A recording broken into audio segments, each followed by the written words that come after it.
Olá, alunos do Colégio Sul-Americano, alunos do primeiro ano do ensino médio. Sou o professor Jorge Félix de Geografia. Estarei dando aula para vocês sobre o capítulo 3 da AV2 de vocês. Esse capítulo fala de duas coisas. Primeiro, o que seria o relevo e suas formas, e depois a gente vai falar sobre solo. Beleza? Então, peguem a apostila de vocês no capítulo 6 para acompanhar comigo aí. Primeira coisa que eu quero que vocês guardem, o que seria relevo? Relevo são as formas da superfície terrestre. E esse relevo ele pode ser dividido em 4 partes principais. Primeiro, as planícies, depois os planaltos, as depressões e as cadeias de montanhas. O que seria uma planície? Seria a área plana, mais ou menos ao nível do mar. Ok?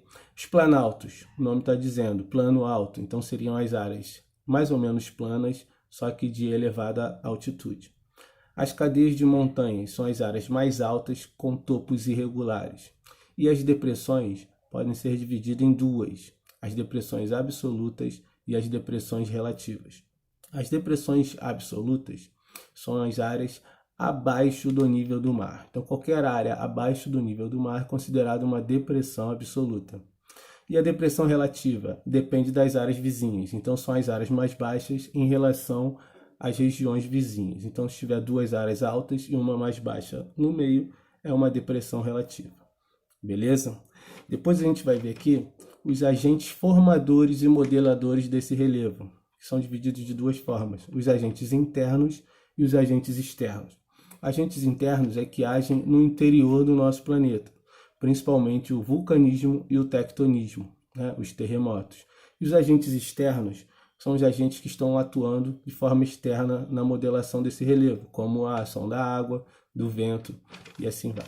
Beleza? Então, os agentes internos é o tectonismo, tá? São os terremotos. Então, quando acontece um terremoto, uma ação tectônica, vai surgir uma forma de relevo. E o vulcanismo, quando ocorre uma atividade vulcânica, também vai modificar e transformar esse relevo. Beleza? E os agentes externos são os agentes que atuam externamente, modificando esse relevo, como a ação da água, como a ação da água da chuva, que é a erosão pluvial, a erosão da água dos rios, que é a erosão fluvial, e a erosão marinha, questão do mar. Beleza? A ação dos ventos, que é a ação eólica, também vai modificar esse relevo, né? E a ação do sol, a ação dos próprios seres vivos, também são agentes externos que vão modificar esse relevo. Beleza? E aí depois a gente vai ver a função, a formação dos solos. A primeira coisa que eu quero que vocês guardem aqui é que os solos se formam através da degradação dessas rochas. Então, quando essas rochas sofrem ação, principalmente dos agentes externos, elas sofrem uma degradação, e aí sofrem essa degradação, e aí vai dar origem aos tipos de solos. Beleza?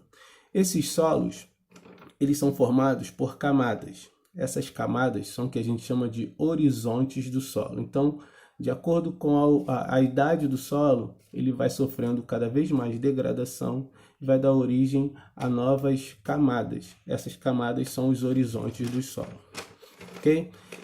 Cada tipo de solo vai ter um tipo de característica. Essas características são de acordo com o tipo de rochas que deu origem a esse tipo de solo.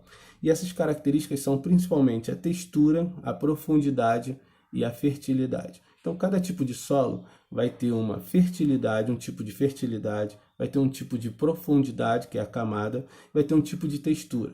E aí, cada tipo de solo vai ter a sua origem através das rochas. Beleza? E qual é a função desses solos? Principalmente o fornecimento de alimentos, tá? Para a população. E também o fornecimento de matérias-primas, principalmente de recursos naturais, tá?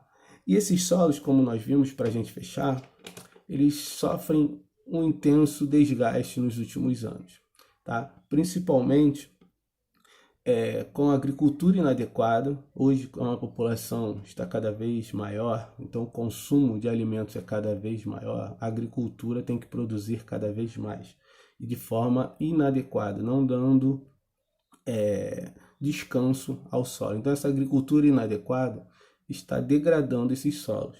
Outra ação também que está destruindo esses solos é a irrigação mal utilizada, tá? E por último, as queimadas e o desmatamento. Então, esses solos estão sofrendo grande desgaste, grande degradação, tá? Principalmente pelas queimadas e pelos desmatamentos.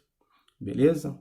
Agora com vocês, peguem lá o livro de vocês, a apostila, e façam os exercícios que mais à frente estarei aqui para corrigir com vocês. Beleza?